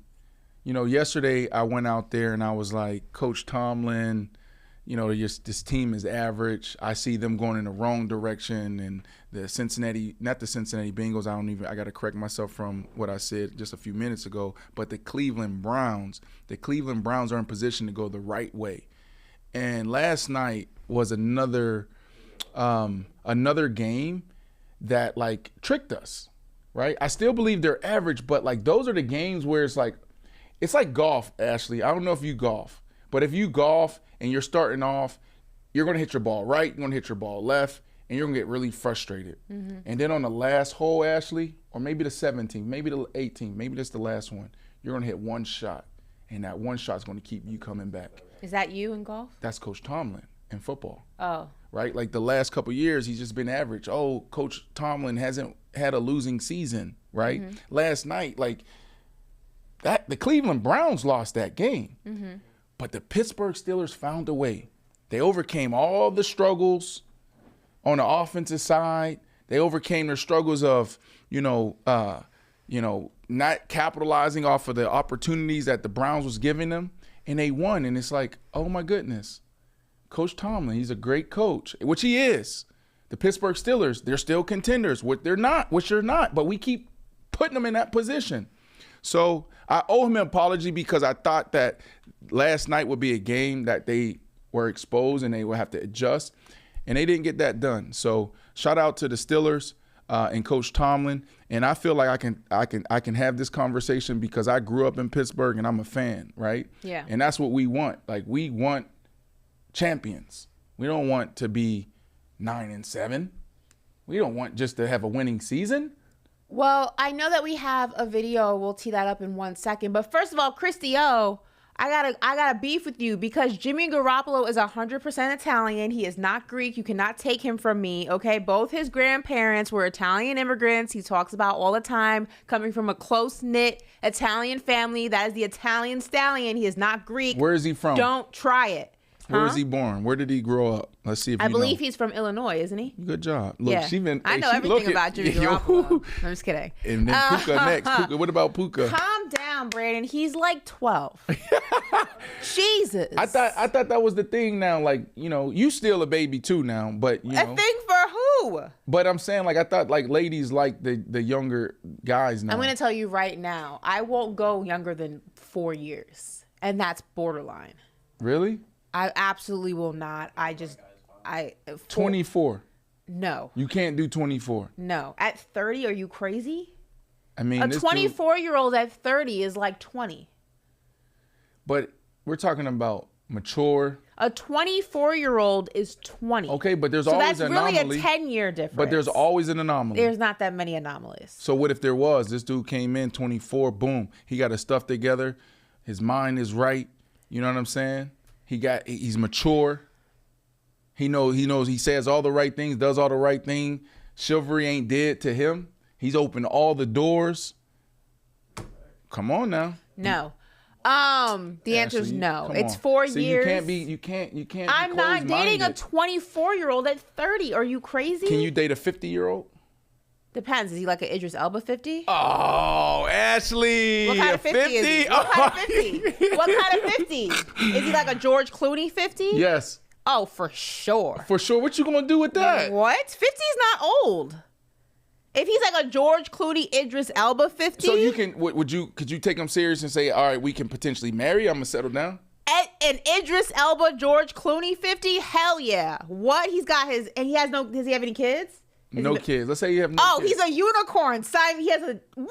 Hell yes. Absolutely. He's 50. He's fine. He's in his bag. He's made all his money. He's got no kids. Ashley. He looks like George Clooney or Idris Elba. Sign me up. So think about this. This is what my agent said, right? Because, like, one day we flew to Houston. We went to go shoot the Charlo brothers. And I'm like, yo,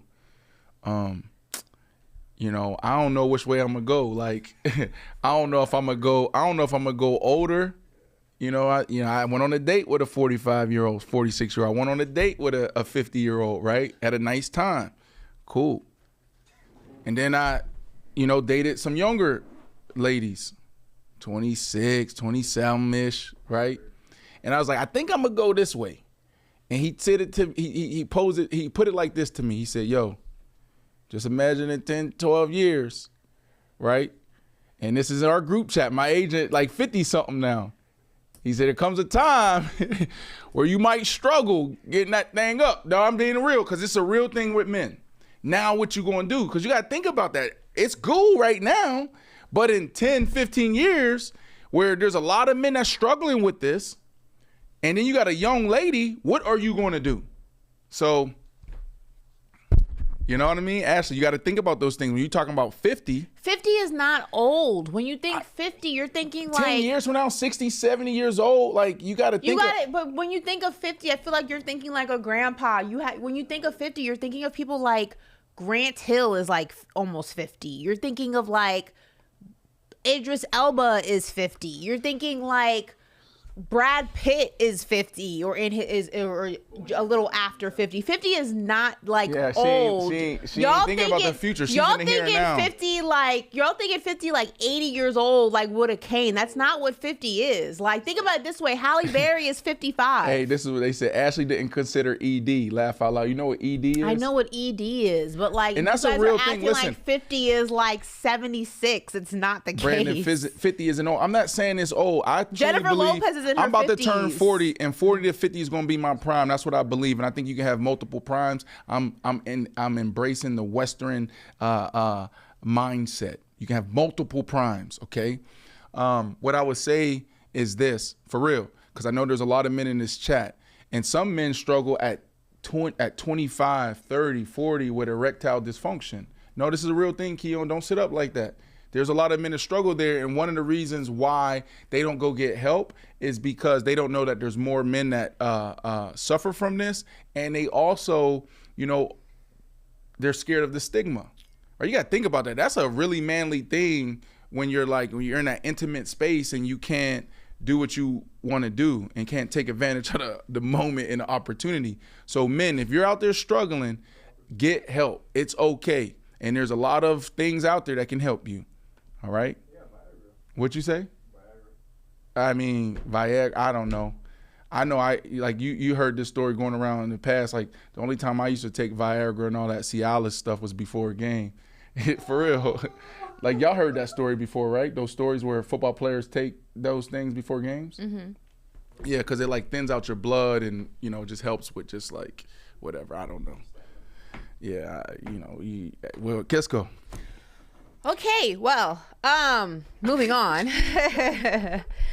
Chicago is officially done playing games with Chase Claypool. Now, prior to Week 2's game against the Tampa Bay Buccaneers, which ultimately ended up being another loss for the Chicago Bears, Jay Glazer of Fox Sports was told that if Chase Claypool, wide receiver for the Chicago Bears, continues to show lack of effort, not only would he be made a healthy inactive, but he might be, quote, shipped out. Glazer added that Claypool apologized to his teammates, coaches, and the front office for his play or lack thereof in Week 1. Now, the Bears traded what ended up becoming the 32nd overall team pick for Claypool last season from the Steelers. We have the video of the Week 1 sleepwalking of Chase Claypool. Take a look at this. Sleepwalking? What? Sleepwalking. What is a sleep? What do you? Just his overall lack of effort. Like, here. That's new to me. Okay, missed that block. Got to be in position. Let me see what he's doing. Boom, boom. All right, come on. Let's get. Come on. You gotta be. All right, let me see what else. What else he got going on? All right, he's out here. Boom. I mean, that route right there. Boom, boom. Oh, let's go. Ski. Throw it up. So now, look, this dates back to June. Back in June, during training camp off season, there were already reports coming out from Chicago's camp that he that the organization was unhappy with Chase Claypool's effort or lack thereof. So this is not a new situation for this organization. Now, again, he did perform better in week 2. It still ultimately resulted in a team loss. They, like I said, fell to the Tampa Bay Buccaneers to fall to 0-2. But I mean, if we can throw that video back up again so Brandon could actually, see it a little bit more, dissect it a little bit more. I mean, what does this look like to you? Just a bad game or someone who just does not want to be there? Okay, so one of the things that you got to understand, right? Like first off, shout out to Chase Claypool, one of my youngins, and thank you for the sideline passes in week 1. You took care of me, and I appreciate you there. And Chase, we've been having these conversations privately, and I'm not going to disclose too much information. I think that Chase Claypool has all the talent to be a force in the NFL.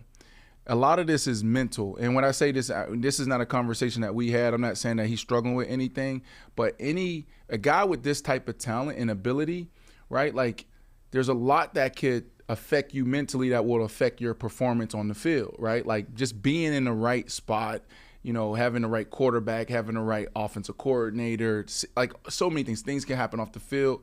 So, like, one thing we know and one thing I know for sure is that the dude has the physical ability. Now, I haven't talked to him and sat down with him for a while. So, brother, tap in with me and Coach McCarthy and really see exactly where he's at and what he's feeling. But one of the things you got to understand in this offense, Justin Fields and the Chicago Bears is what? A run-first offense. So, as a wide receiver, when you're definitely in this position, you got to put on your hard hat, you got to put on your big boy pads, and you got to block. So, it's not about his effort because, like, if you turn on my film, if you turn on Ocho's film, if you turn on T.O.'s film, if you turn on some of the best receivers in the league's film, Randy Moss' film, their film might look worse, right? But you can't do it in this position because they're banking on you to spring the running backs and Justin Fields loose into the second level. So that's part of the problem is that you got to put on your big boy pads and do this, right? You're not there yet where you can say, like, yeah, I'm, Justin Jefferson, I can take plays off. You just can't do that, right? So, like, that effort he can control. And that's what he has to understand. And it sucks when you're in this position, like, that's the stuff you do to earn your right into the starting lineup, to earn your right, to get the ball thrown to you. Because Justin Fields is a quarterback that takes off and run. So think about this. If Justin Fields take off and your guy is the guy that hits him, do you think he want to pass you the ball? Right? No. Justin Fields gonna be like, damn, bro, like I could have went for 70 instead of 20. Right. Like, give me the effort. So I think that's what he's dealing with. But they got to figure this out because the type of offense that they have, if they can get this kid outside and just throw him up the ball, it's gonna make everybody's life easier. Like, this dude can do that. He's 6'5", he's 220 pounds, okay? He can jump out of the gym, and that's all you need out of him. Just throw him the ball up. That's all. That's what I need you to do. Dominate the go ball, dominate the back shoulder, and we're going to throw you some slants, third and 5. Because you got the other kid on the other side that's he had a really good camp, and he's having a really good start to the year.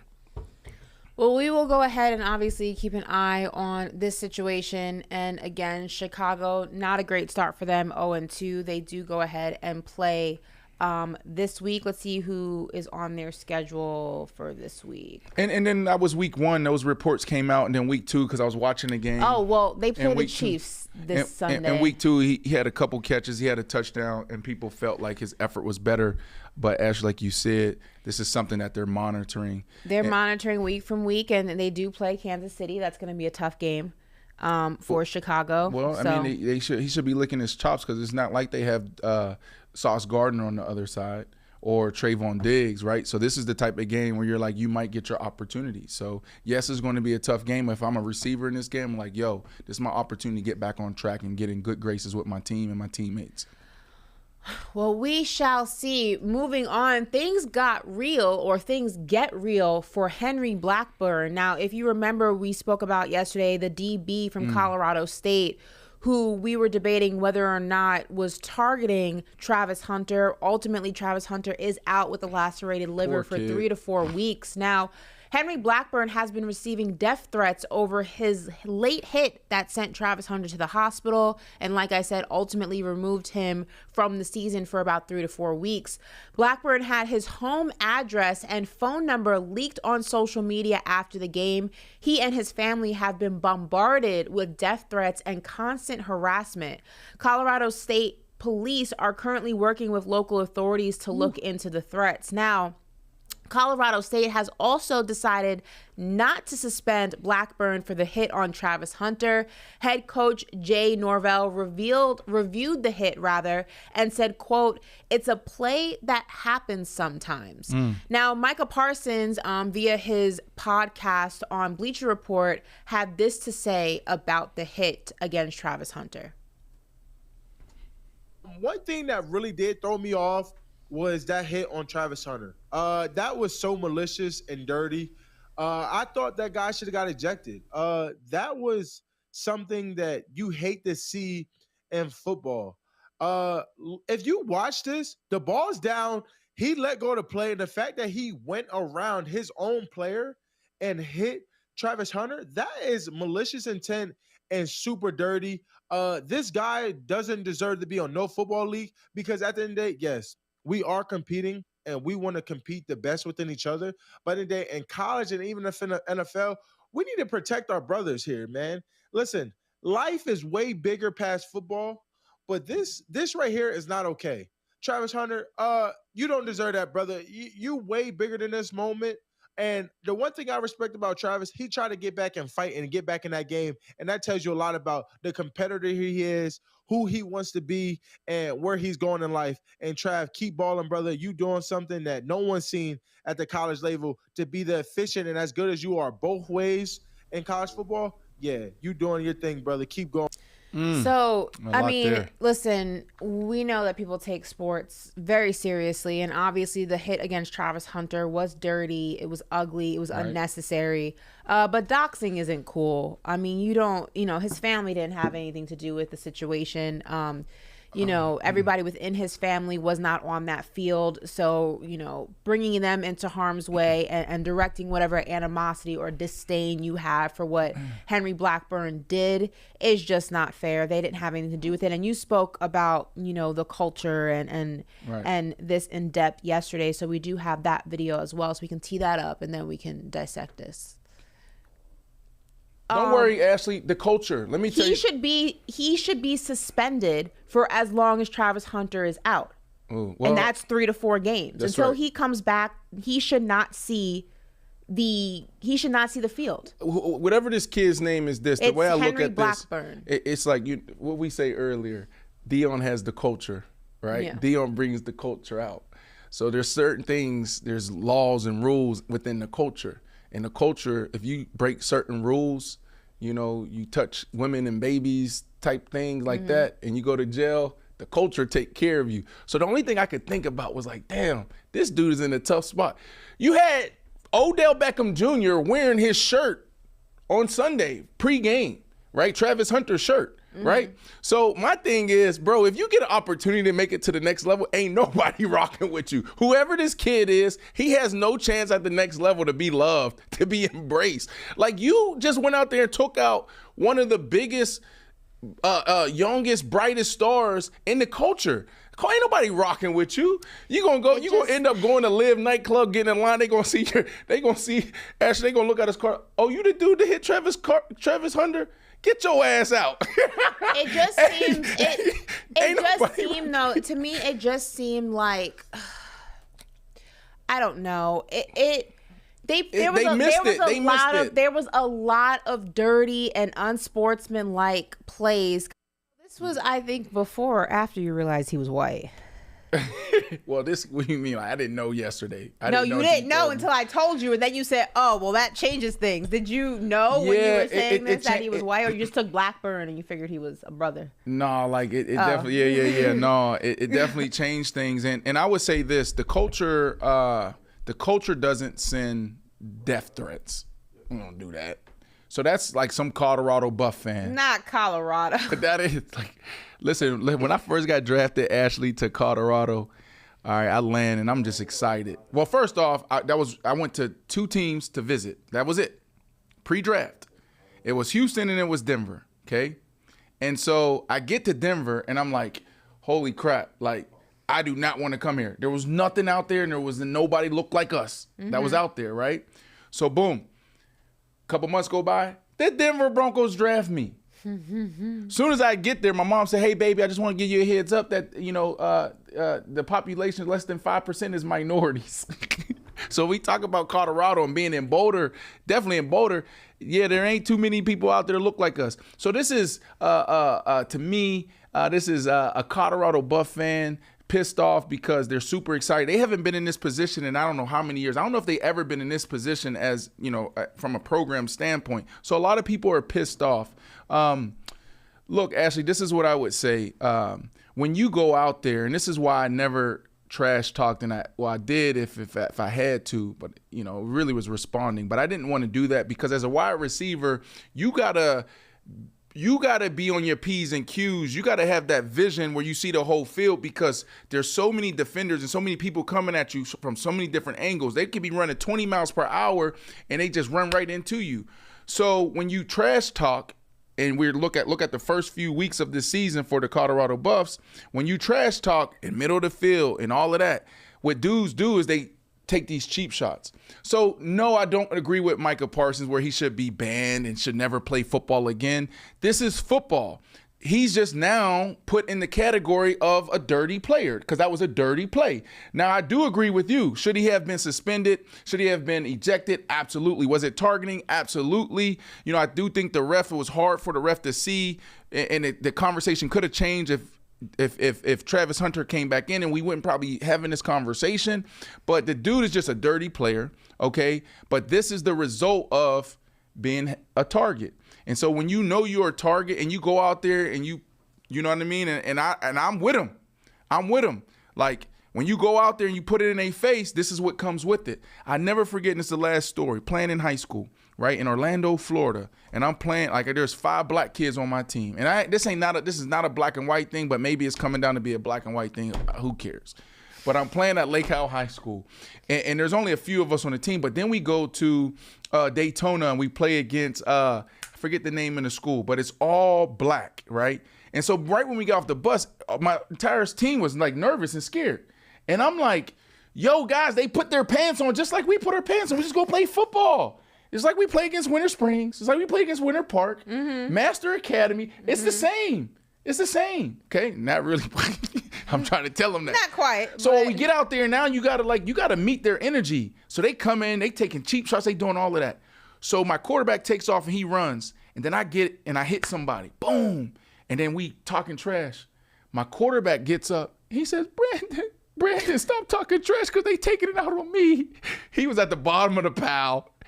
Yo, after the game, he had this black and blue mark all from his growing all the way down to his knee. Like I guess somebody grabbed his balls, start twisting it.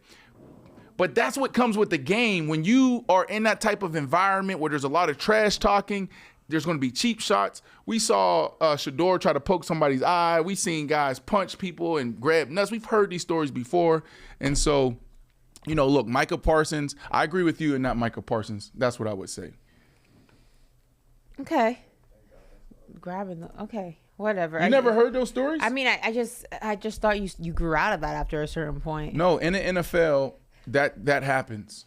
That happens in the NFL. Poking the eyes. No, I know the poking eyes. Guys are grabbing each other's balls. Yeah, if there's a scrum, you know what a scrum is? When everyone's at the bottom of the pile. Yeah, going for the ball. Oh, everything goes. Oh, yeah.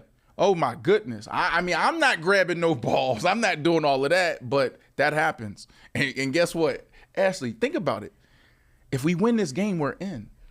I know. We're in the play. Hold on. We win this game, we're in the playoffs. If we get in the playoffs, that could be $1 million bonus. That could be extra money, extra incentives, et cetera, et cetera. These are my dreams, my goals. So you're at the bottom of the pile. You had to scrum. I don't know if we have a football. Throw me the football.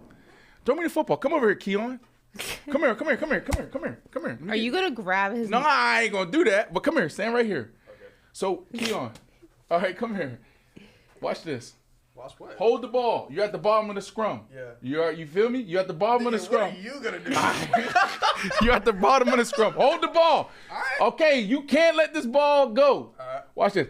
Look. Hey, if you grab it, that thing gonna hit. He was like, okay, I let it go. Hey, I swear to God, I heard somebody at the bottom of the pile. I don't know who is playing, but somebody grabbed another dude's balls to get him to drop the football. And the defender didn't know that he dropped the ball. And so the offensive player was just screaming, I let it go. What? He let that ball go quick.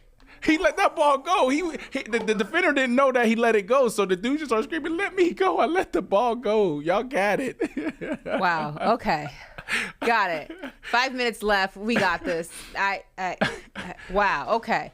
Listen, Brandon, top 3 running backs in NFL history. Give me your top 3. Go. In NFL history? Real quick. Give me top 3. Doesn't have to be in order. Just Barry Sanders, Walter Payton, LaDainian Tomlinson. All right. Well, you said Barry Sanders. Listen, Barry Sanders. Wow. How'd she know I was going to do that? Barry Sanders is ready to solve the mystery behind his early retirement in his new documentary, Bye Bye Barry. Listen, at the time of his shocking retirement at just 30 years old, Barry Sanders was just 14 over a little bit over 1,400 yards away from passing Walter Payton for the all-time rushing record. And he walked away from the game. In his new documentary that premieres on Prime Video on November 21st, he plans on giving and revealing the mystery behind his retirement. We have the trailer. Check this out. Every franchise wants greatness. Barry Sanders gave us that. He's the best running back in football ever. He's an icon, legend. He would have owned the NFL record had he not retired. There are a lot of conspiracy theories. What could have happened? You'd have to ask him. Superstars don't just walk off and leave. Marker? So he plans on finally revealing the mystery of his early retirement. Like I said, he was just 1,457 yards away from passing Walter Payton and walked away from the game. Brandon, I mean, what do you think the mystery behind his retirement was? I don't know, Ashley, but I'm shocked that this hasn't come out after so many years. How many years did you say it was? No, he retired at 30 years old. So. Yeah, now how old is he now? So it's been like, it may have been, what, 20-something years? At this point? This is amazing. I can't wait to watch this. Ashley, I think about, like, mental health. That comes up, right? Like, you know, he was in Detroit. Detroit was terrible. He was taking a beating. When you talk about players taking a beating, quarterbacks, running backs, he was that, and he was still producing. This is the guy who inspired me. This is my all-time favorite running back. I grew up playing running back. That's why I played the position the way I did at the wide receiver. Like, Barry Sanders was him. So I think mental health. I think about, you know, man, it got to be something like tough, right? It got to be something like mental health, maybe a family member, somebody passed away. Yeah. You know, obviously his body could have been beat up, but I don't think it was that. Like, I don't think it's that would be riveting. Oh, my body was hurting. Well, we will find out November 21st when Bye Bye Barry premieres on Prime Video. We'll be dissecting that, I'm sure, on this very show. But listen, to close out today's edition of Paper Route, Monday Night Football debuted their new anthem, and we want to know, is it hot or is it not? ESPN debuted its Monday Night Football anthem last night during the league's doubleheader. It featured a cover of Phil Collins' iconic In the Air Tonight, you know, with the infamous drums solo. And it had Chris Stapleton, Snoop Dogg, and Cindy Blackman. We have the video, and we want you guys in the chat to tell us, is it hot or is it not? Roll it.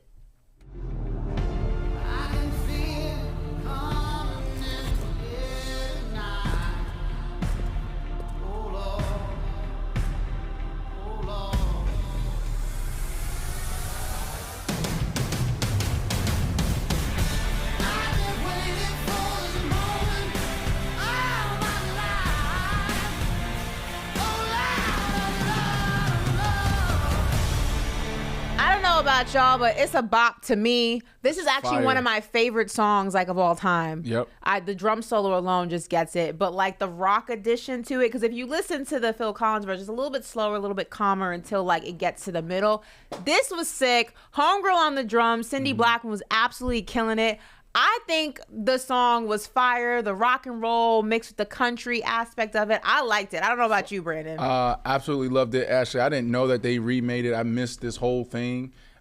This is my first time hearing it. This is fire. I'm actually on YouTube now. I'm about to YouTube the entire video because I'm listening to it once we break. Yeah, I don't know. It was low. I don't know. Maybe I was kind of waiting for Snoop Dogg to like drop a verse. But he didn't. He didn't. He just kind of. He was just in it. We probably need to watch. Maybe you gotta watch the full one. I thought it was dope though. Monday it was night. very, very cool. Really dope. Just like remake of such an iconic song. You hear that song constantly at football games, and everybody loves the drum solo. Yeah. That's everyone's favorite part. There's one here on YouTube where you can watch the whole thing. Ashley, I'm a sage the studio after when you leave. Because today I said so many things. You were talking about I was talking balls reckless. Just you didn't like the video I showed today?